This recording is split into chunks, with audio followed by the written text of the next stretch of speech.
Hi, I'm Kate Fox, and welcome to Sometimes Adversity Isn't. Today I am so excited to have my guest in studio. She is a breast cancer survivor and the author of the Healthy Girl's Guide to Breast Cancer, and I am just thrilled to have her, Ms. Christine Egan. I'm so delighted to be here today. So I wanted to talk to you. You and I, as we've discussed just before, had different diagnoses, different treatments, but the philosophy that I saw in your book just resonated with me because it was sort of how I took control of my care and felt that I had to be, I didn't use the term CEO, I think it was CEO used, right? Yep. And my own advocate, and so I was hoping you could talk to us a little bit about how you dealt with it, how you came to that philosophy, and anything else you want to impart. Well, the whole idea behind the CEO of your body came from the idea that I wasn't doing it alone, right? That I could assemble other people along with me, trusted advisors, that would help me make decisions so that not everything came, only on me. And when I say make decisions, I mean, obviously the ultimate decision was mine. Right.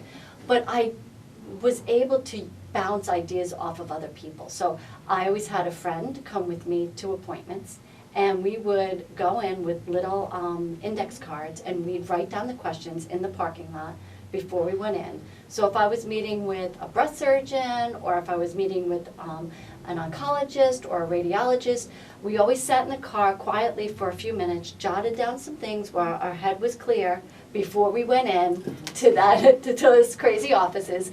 But then once we got into the room to talk with the doctor, my heart rate would elevate, I would start sweating, my blood pressure was through the roof, I wasn't thinking straight. And I'm a smart woman. So it came, we had to rely on those notes to bring me back. Okay, this is what we're here for, these are the questions we want answered. And then we'd take that information, and then I would share it with the rest of the people who are on my board of directors. And it was like, this is what we learned today. And then it was just, I like calling it fact gathering. No decision needed to be made in the office that day. We're just gathering facts. And then I was reporting back to my people. Well, that makes sense, and it's funny, I usually had someone with me as well. I only one time wrote down questions, and I pulled out my little list, but I would do the same thing, or I would actually send myself an email sometimes. I'd pull out my phone and go, wait, let me just send myself this email, because you do, when you're sitting in that seat, no matter how calm and collected you are, no matter how prepared you are, it's going to go out the window. Yes. Because you're dealing with something that's potentially life-threatening. Yes. And I walked around with the big black binder. So I had every blood test. They were like tabbed out, every blood test, every doctor's office, plus names of people that I met along the way, front desk people, lab people. Because I have this thing with needles and giving blood. So it's like a big phobia of mine, which is a big issue, right, when you have cancer, because you're always giving blood. I would go with little stickers and tell the, yes, and I would tell the people, I'm deathly afraid of this, and if you do a good job, I'll give you the sticker. And every single time, people had a big smile on their face, and it was just a way to break the ice. Yeah, and that's huge. Yes. It's huge. If they're comfortable with you, you're comfortable with them. Yes, it changes the whole dynamic. Yes. My bottom line, I like telling people, we know cancer sucks. It was my mission to make it suck less, right? How can we make it suck less? We could go in with stickers and have fun, right? We could go in with our black book and come armed with questions and not feel like, they say to me, oh, we have to do this blood test again. Oh, wait a second, I have my last one. That's good. We need to do this x-ray again for a pre-surgical testing. Here's my old one. So I came prepared, and when you're prepared, you feel empowered. Yes. Yes, and we all absolutely. know how important that is, especially when you're dealing with a diagnosis as scary as cancer. Agreed, agreed.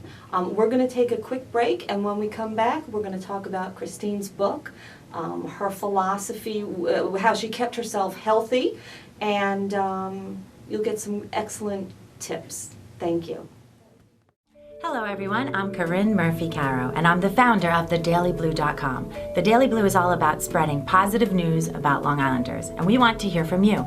Tell us your stories. Our show hosts are waiting to hear from you. Sponsor an ad or advertise with us. Call us now, 631-761-9223. Hi, welcome back. I'm Kate Fox, and I'm talking with Christine Egan. Now, Christine, you're a nutritionist, I am a certified health coach. and you put in your book, again, The Healthy Girl's Guide to Breast Cancer. I love this book, and I read it when I was cancer-free, just so you know. Excellent tips in here. But you put in recipes, you put in products that you found to help you through your treatments, and you incorporated lifestyle habits that you adopted or that you continued on as you went. Mm-hmm. Can you tell us about that? Well, I call it my Stay Healthy guide, right? They were all the things that I was doing on a daily basis to keep me feeling healthy. And they were things that we could do every day, like small tidbits. It's not something that's like all of a sudden I'm not going to eat meat anymore and I'm only going to eat greens, right? It wasn't anything that was so far-fetched. They were small lifestyle changes. One, not rushing the second I get up in the morning. It's like taking that time. Another simple one, like making sure I go to bed on time. And when I go to bed, I'm turning off my laptop, I'm turning off my cell phone, I'm turning off my iPad. I'm making sure none of that stuff is around me when I go to bed. It is making sure that I eat the highest quality foods that I can every day, and I aim to eat organic at most meals. And that is really important to me, to limit the amount of pesticides that go into my body. Another lifestyle change that I do every single day is I walk outside, no matter what the temperature. Huge. Yes. No matter the weather. Yes. Yes. Sorry, but Nature yes, I do that is too. so grounding. Even when I'm worked up or there's a lot of things going on, 10 minutes in the woods by my house with the dog resets, like it wipes the slate clean for the day. So they're what I like to call the redefining healthy tips, right? So as I go along, speaking to women around the world about my book, we all have this idea of health, meaning it's something that we will get to someday, right? I will work on me when my kids go off to school. I will work on me when I quit that job. I will work on me when. The idea of health isn't supposed to be something that's pie in the sky. It's what tips can we do every single day that make us feel healthy, right? Walking in the woods is not something that's really difficult, right? Even if it's during the day at work, 10 minutes outside. I'm not talking about huge lifestyle changes. We're talking about little baby steps of things that make you feel healthy. And I guarantee the tips in my book will help you feel healthy. And again, you know I'm a fan. You know I loved it, and as Rosie from our office just told you, I was telling all the girls, oh no, it's not just, it doesn't matter, it's not just for cancer people. You can read it too, it has great things. And I did do that because and again, I love your philosophy. I felt a kinship with you when I was reading your book. And I hadn't met you, but I said, oh God, she's okay. I like this girl. And it is the little things. And it's the thing you said about like the walking. I had to lose weight, and I purposely, in November, I think, started my New Year's resolution and started walking every day because I said, I don't want to put that pressure on me. Or the Monday, the people who start the diet on the Monday. Or I'm going to do this next, on this date, or I purposely did that so that I didn't have the pressure, and that's what you're saying. As moms, I think we all strive for perfection, right? We strive for perfection as ourselves, for our family, for our kids. So I like to tell women we need to shed our shoulds, right? We all have that list of all the things we should be doing every single day. So let's get that list down and start crossing things off that we know really are not important. That's great. And having cancer, you understand that the real important things still rise to the top and still get done. The rest just sort of falls away. Yep, they fall by the wayside. It's true. It's true.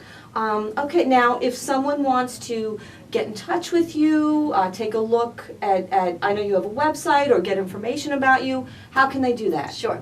It's www.thehealthygirls, girls as in girls, guides, with an S because there's more than one, And you can find all my tips and tricks on there. You can read about my story. You can order the book.